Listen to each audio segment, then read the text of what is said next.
So Andy Stewart, thanks for coming up to National today. You're here No because we problem. put a big call out about redundancy. So Jim wanted us to talk to a few franchisees who may have came to us via redundancy prior, because it's a very scary time, and going into the economy now, a bit of doom and gloom. It could be happening to a few people. So maybe you want to talk about how you came to Jim's and your story. Yeah, sure, no problem, Joel. I'm happy to be here. 2015, I joined Jim's Group after being made redundant. Worked for a company for 15 years. Got the dreaded tap on the shoulder one day, and 4 weeks later, I was, wondering what I was going to do. But prior to that, I had looked at Jim's Group as something I potentially could do. But it was, taking that leap of faith that kept holding me back. I was on a good wicket, company car, all the things you get with a good job.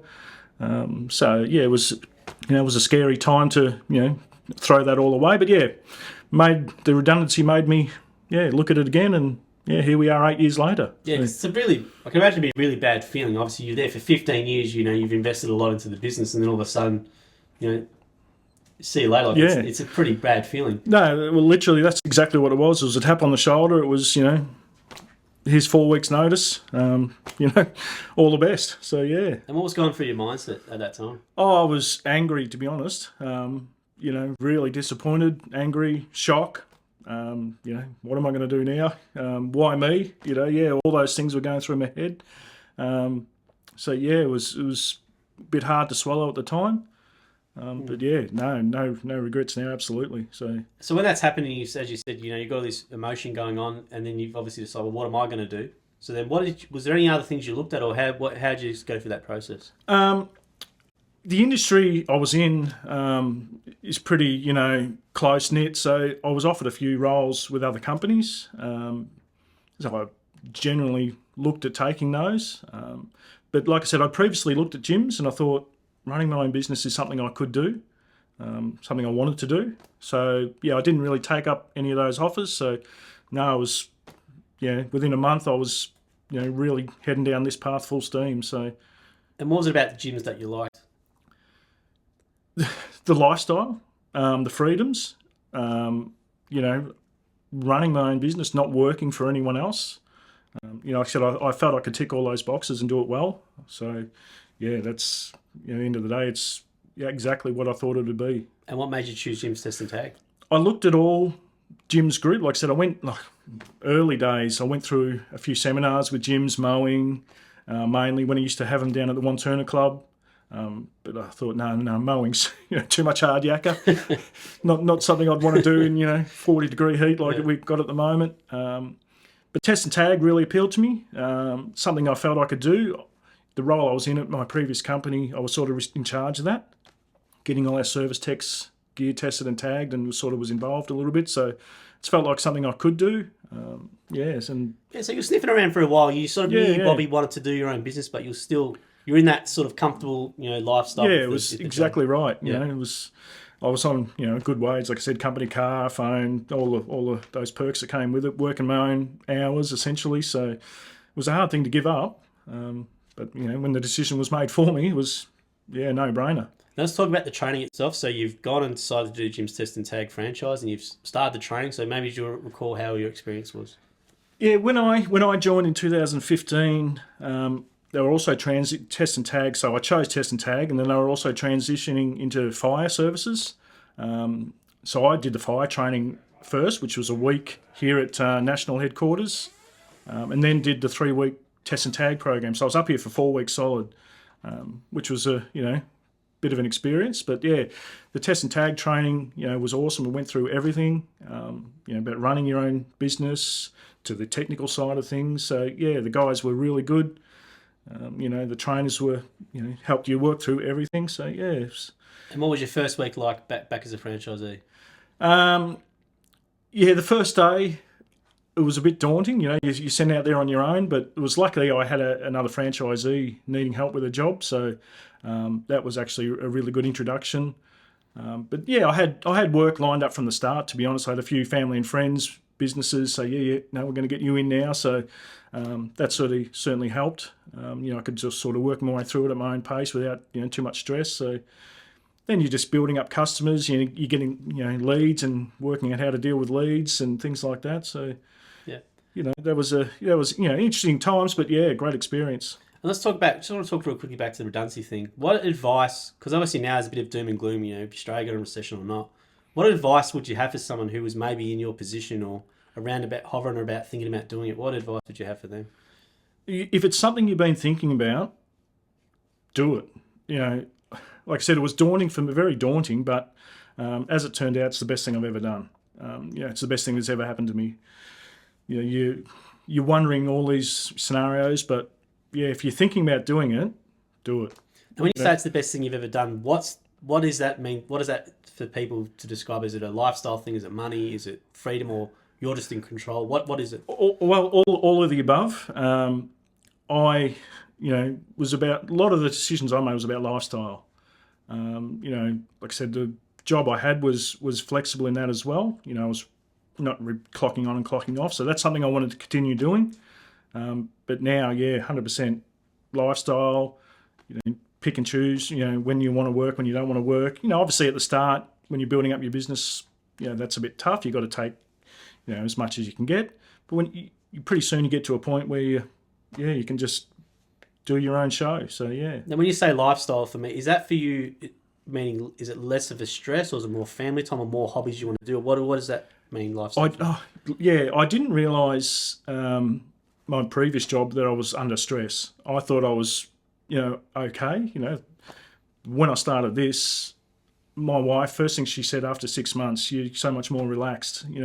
Like the weight's been lifted off your shoulders, and 100%. But there's also the lifestyle. Not working weekends. Like I said, I usually now these days take a Friday afternoon off. Take a long weekend once a month if I can. My daughter lives in Queensland, so we're flying up there every 8 to 10 weeks. Got a couple of grandkids, so all those things are now easy. You're a grandfather. You're a young grandfather. Yeah, absolutely. Very young. But I was going to say because people would think being an employee would be less stressful than running your own business, but you found it the other way around. Complete opposite. Yeah. I don't have to, apart from my wife, I don't have to worry about budgets and deadlines.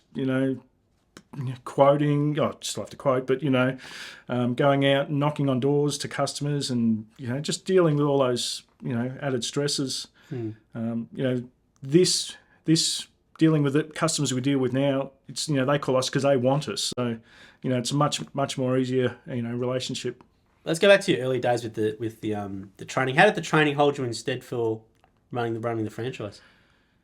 Yeah, I thought very well, but I think you've got to go in with the mentality that it's not a job; it is actually a business, which I think some people have the wrong impression. They're getting into it for a job, but if you go in with the mentality you're running your own business, I think that's half the battle. It's a great point. So then, what's the key difference with the mentality then that you see? So what are the attributes someone would need to do? Yeah, you got to just take all that responsibility, not rely on someone else doing it for you. You've just got to get out there. You've got to send your invoices. You've got to follow up emails with customers, things like that. No one's going to do it for you. I think when you're working for someone, you can always fall back on someone, but running your own business, it's a different ball game. And did you like that responsibility? Absolutely, yeah. Absolutely. My initial thoughts were my wife was going to do all my book work and things like that, but no, I love it. An hour a day, come home at the end of the day, maybe half an hour to an hour, get it done, shut the computer. Don't worry about it till the next day. So yeah. Now let's talk about the test and tag division. So it's a pretty large division, more than 200 franchisees in Australia and New Zealand. So maybe you want to educate people about, it's not just test and tag you provide, about all the services you can provide. Yeah, sure. Obviously test and tagging, the electrical components, computers, power tools, extension leads is the major component to it. But like I said at the start, we've now branched into fire servicing, extinguishers, hose reels, blankets, emergency exit lights in your buildings. First aid kits we can supply and restock. So they're probably the main core ones. There's microwave testing. Is another one we can offer. Just trying to think. Sorry. That's all right. But 90% of probably 80 to 90% of my work is certainly the electrical test and tagging.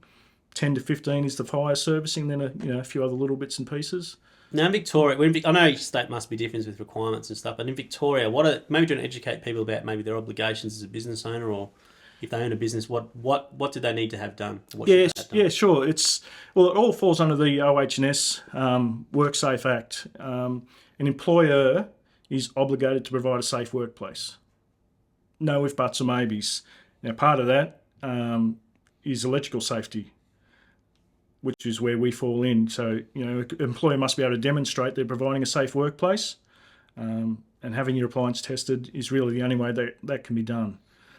So that's one component to it. Then there's the safety side of it, like with tradies, more so factories. It's all about fire risks with electrical appliances because they damage them a lot. So we can do small repairs on things. They're dragging their cords across roofs and bricks and building sites, so they get damaged pretty easily. And quite often the tradies neglect to look at them, and so that's where we come in. And what sort of businesses are your clients? Are they restaurants? Are they commercial factories? What sort of people are you servicing? Yeah. Look, all of that, from your tradies to your factories, workshops, schools, cafes, restaurants, medical centres. To a degree, there's parts we can and can't do in those places. Shopping centres, all businesses. But I'd say the fair majority of your factories, your workshops, your tradies. But all businesses need to be compliant. We will cover everything, absolutely. And you can provide a one-stop shop, I guess, with not only the test and tag campaign, but obviously the fire safety. There's medical kits. There's all that sort of stuff. Yeah, absolutely. Yeah, you go in. You might get a lead for test and tag, and then you look around. You can offer the fire services, offer first aid kits. Absolutely. Emergency exit lights. We can do, to pretty much everything from a safety point of view in a business. If need be, for sure. And what's the difference between test and tag and, let's say, other test and tag business? Because there are a few independents and stuff around. So what's the difference between Jim's Test and Tag and those? Well, I looked at obviously doing that, starting up my own small business. But, I've worked for big organisations my whole life. I felt, working for myself, but having that support was very important. Your franchisor, other franchisees, there's tons of blokes we can call on for advice, for help.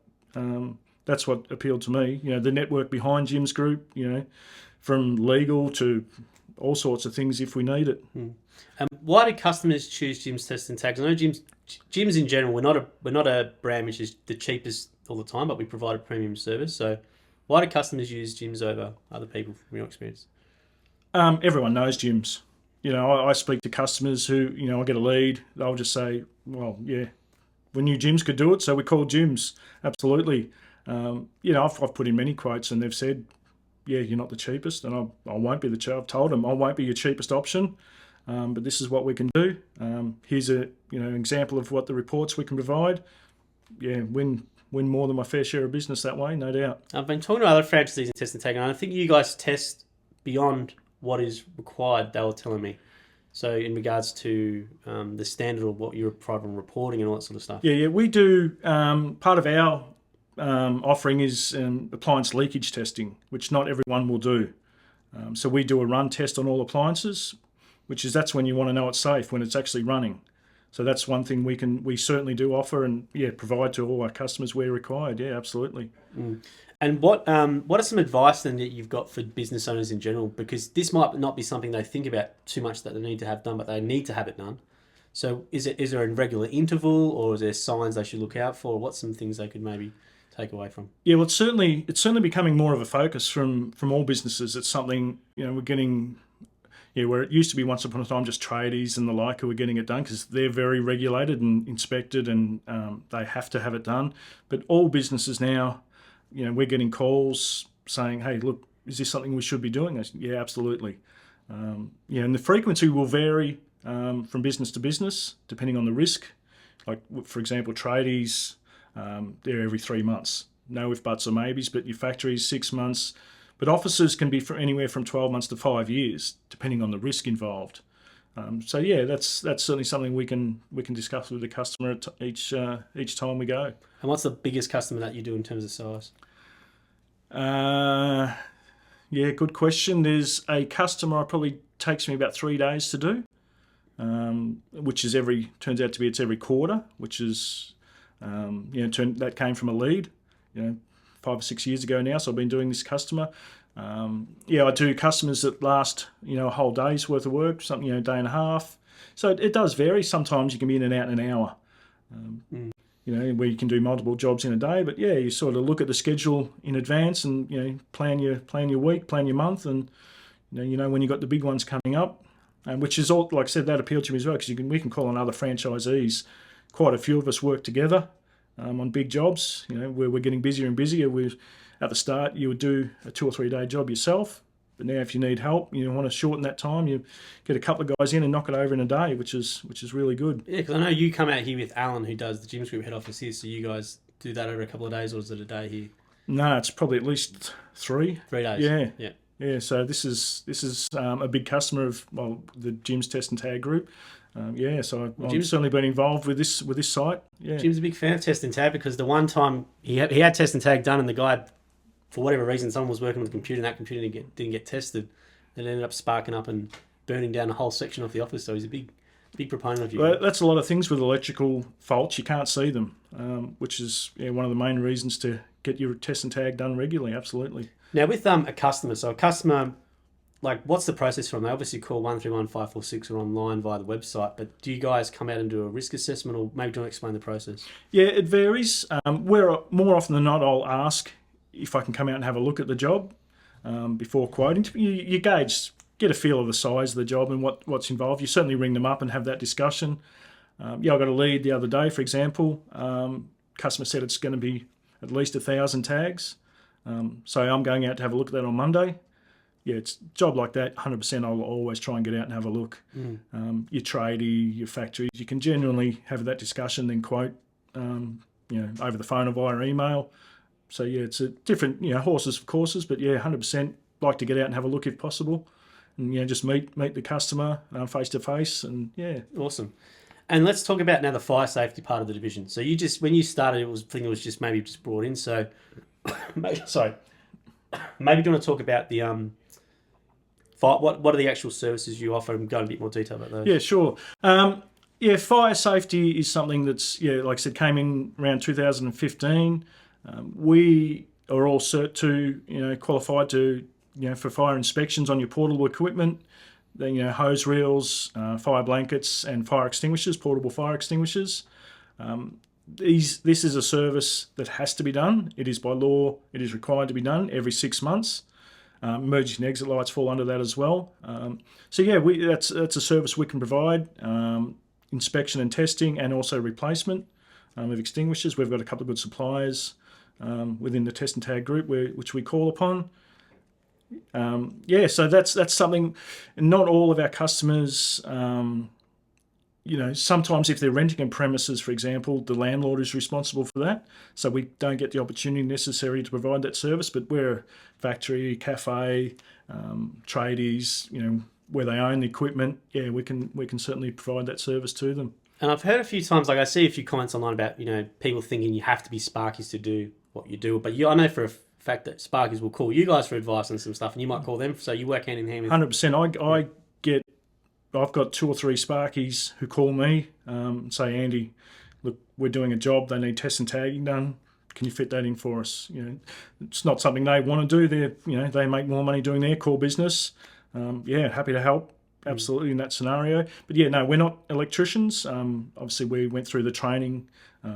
We're qualified to do test and tag and the fire training, obviously. But electrical work, no. So we're not. We do have a couple of electricians in the Test and Tag Group, certainly one in our region who we call on as well, but there's a couple of third-party Sparkies I use as well, and they give me work too. So it works both ways. And what about ongoing training? And because there'll obviously be changes in your industry a lot with laws and all that sort of stuff. So do you want to maybe tell people about the upskilling you do?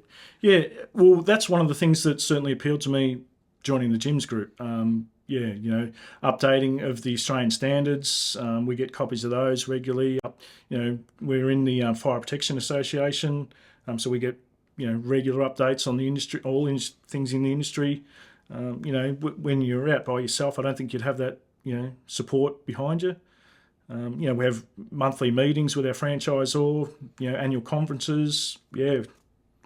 Plenty of opportunities to learn and develop new skills. And with fire risk as well, so there's obviously always on the news, and there's always seems to be coming a lot more often now with someone's apartment, unfortunately catching fire. So what are some common fire risk or things that people should look out for in their homes? Yeah, certainly damaged appliances is one thing. Have a look at your plugs, your leads. People, like I said, people drag them over benches, in the sink, whatever. They might get a nick in the lead. That certainly poses a risk. If you're getting regular trips on your safety switch in your house, that could certainly indicate a faulty appliance. Call someone to come out and have a look for sure. That's a dead set indicator. And what about commercial premises? What are things that business owners or commercial property owners should be looking out for? Yeah, pretty much the same. Part of the test and tag procedure is a visual inspection, which is probably where we pick up quite a lot of the faults. Certainly with your more high risk industries, factories and tradies and the like, where it is damaged appliances. But in more non-risk, low risk settings, offices and that, it's those things again. If they're having issues with something tripping the safety switch, get someone to have a look, and we can certainly check a few things out. And your training standard's far higher than, because I know there's a course or something where someone can do maybe 1 or 2 day and whatever, but you guys, your training is well above that. The test and tag course itself is probably a 5 to 6 hour course. Anyone can go and do that. People used to send employees, an office girl or someone to do it to test and tag their own premises. Obviously, we're finding less and less now because we're getting calls in. But the test and tag training we did, like I said, it was 3 weeks. Not only went through actual learning how to do test and tag and the standards and interpreting those results from your tester, but also running a business, dealing with customers. A whole varied amount of things. And you said a great point. Then I should have mentioned at the start was about some. Yeah, you're right. Some businesses, to keep costs down, might try and train someone internally for that 4 and 5 hour thing to do it. So obviously we know why they shouldn't probably do that, but maybe you want to make it clear for business owners about that. Well, they'll put someone through a course and maybe do it once, but then that person may leave, and they've got to put someone else through it. And also part of being compliant as a test and tagger is doing it regularly. You've got to be competent in your skills. Doing it once a year, can't see that happening. But like I said, more often than not, it'll be we used to have someone doing it, but they left. So we're not going to put someone else through the training, and keeping records. That's the other thing, keeping records for 7 years. Companies don't do that themselves. They might do it, and then they'll get called out to do something else, and they'll come back to it, and it just can be very messy. So we get a lot of work from in those things where they used to have someone doing it, but they'd rather just one person manage the process. What about the reporting and data side you provide? Is it what do people expect in a report, or what do they get from the service? Well, we provide some excellent reports, actual test results. The testers we use provide a report of actual test results as proof of work, and then also a logbook item list. Gone are the days where companies used to handwrite logbooks and handwrite tags. Our tester won't print a tag unless a test has been done, so it'll print with a date on it. It's when it's due next. So it's all computer generated. We don't have to think about any of that. The report is then generated with everything that was tested on the day at that customer's site. And what equipment do you guys use? It's a Seawood tester. It's a portable appliance tester. It's pretty much top of the range.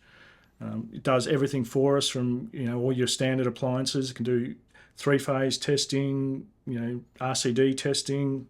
It's brilliant piece of kit. And who suits the Jim's Test and Tag division? Because you guys have got the lowest attrition rate out of any division in the Jim's Group, which means you guys, when you come in, you stay the longest, which is fantastic. So what makes a good franchisee, or who would suit Jim's Test and Tag? I think someone with that attitude, like I said at the start, that, smart, but they want to, looking forward to working for themselves. Like I said, don't come in thinking it's a job. We've had a couple of people sort of fall through the cracks in that regards. But someone with a, good attitude, friendly personality, happy to deal with customers. I think it's, very easy for someone to do with those sort of skills. And what do you get up to in your free time now with your lifestyle? Still do a bit of travel. I've got family interstate, so we travel a bit. Still playing a bit of sport locally, on the weekends. Each year I say it's my last year, but Keep going. another year rolls on and I'll fall back into the trap. Holidays, camping. One of the big advantages I love is this gives me that choice. Suits my lifestyle down to the ground. Yeah, let's just give and what does an average week look like for you, Andy, currently? Generally, like I said, I've got, after 6-7 years in the business, I've got to the point where I like to have a Friday afternoon off. So Monday to Friday lunchtime's generally pretty busy. Generally on the road from 7 in the morning, 2-3 in the afternoon. Generally knock off time, sometimes earlier, sometimes a bit later, depending on the day. But and I've taken my workload now is such where it's probably 80% local to my territory. Early days I was all over Melbourne, from Werribee to Sunshine to Thomastown, but no, 90% of it's now probably within 20 kilometres of home, which is brilliant. That's a great point what you said. So at the start you did the right thing, which is taking work from everywhere, which you have to do, and then was it a matter of time where you just condensed your route, or how did you make it smaller? Yeah, just over time. The more leads you get in your local area, obviously, some of those further out ones you can drop off, not drop off, but you can, generally though, if they drop off through attrition, that you don't mind so much. But yeah, you can set your lead where you're taking new leads to whatever suburbs you like. So yeah, over time I just gradually made that less and less. So yeah, instead of taking work, 20, 30 k's away over the other side of the city, it's I've dropped those suburbs off. So any new work I get now, it's all local to me. If you went back in time, and what advice would you have for yourself back in the day? Something I probably should have done 10 years earlier, to be honest. Like I said, I looked at it before I was made redundant, but just didn't take that next step. Like I said, wish I had have. Yeah. I was going to say, do you think it's because it's obviously people think the harder decision is doing what you've done, but from what you've said, it seems to be it was far easier and just your life was way better doing it. So it seems to be just making that, having that, even if it's redundancy or even if you quit, like just taking that line in the sand where it's done for you, sort of make things happen. Yeah, 100%. But certainly having that redundancy, behind me, certainly helped. Yeah. That first 12, 18 months, and when you're growing your business, had that, bit of that, nest egg to fall back on, which, not going to lie, it certainly helped. But yeah, wish it was 5-10 years earlier. Yeah, well, it's a great point though what you said about that first 12 to 18 months, because it's not all going to be roses and stuff in the first 12 months. So maybe you want to just tell people maybe a bit about the reality of the first 12 to 18 months though, because it's a good thing to bring up. Yeah, well, my story was I bought a green territory, so bought a handful of customers off some of the other guys who were looking to just downsize a little bit, but I certainly didn't buy an established business. People do it different ways. There's a couple of guys now who are trying to sell businesses as a whole, and that may suit some people better. But yeah, no, I said I came in with nothing, like I said, handful of customers. So that first 12 months, didn't make a lot of money at all, to be fair. Covered costs, that was about it. But after 2 years, I reckon I was making as much as I was in my previous job. So you've talked about it a bit. You took jobs from everywhere, but what did you do proactively in that first 12 to 18 months to really help build your business? Yeah, you get out there, you knock on doors. I just communicate, promote yourself, get on, social media if you can. I know there's some restrictions around that. But yeah, word of mouth, talking to customer when you're at a customer, go and knock on someone next door, all those type of things. You might not get every callback. You certainly get a lot of no's. But yeah, just put yourself out there. That's really good. So do you have any final advice for people maybe looking at it or thinking about it? What would you suggest to them is the best thing to do? Yeah, talk to guys. Talk to people who are in it. Don't believe everything you read on social media. Definitely don't. Yeah, some crazy stuff. Yeah, absolutely. Jim doesn't take 30% of your income. No, certainly not. Certainly not. But yeah, go out and spend a day with a franchisee. Talk to him. Talk to a couple of guys. Don't talk to one or two people. Talk to as many as you can. Yeah. Absolutely. Thank you for your time, man. We appreciate you coming out. No problem. Thank you. Awesome.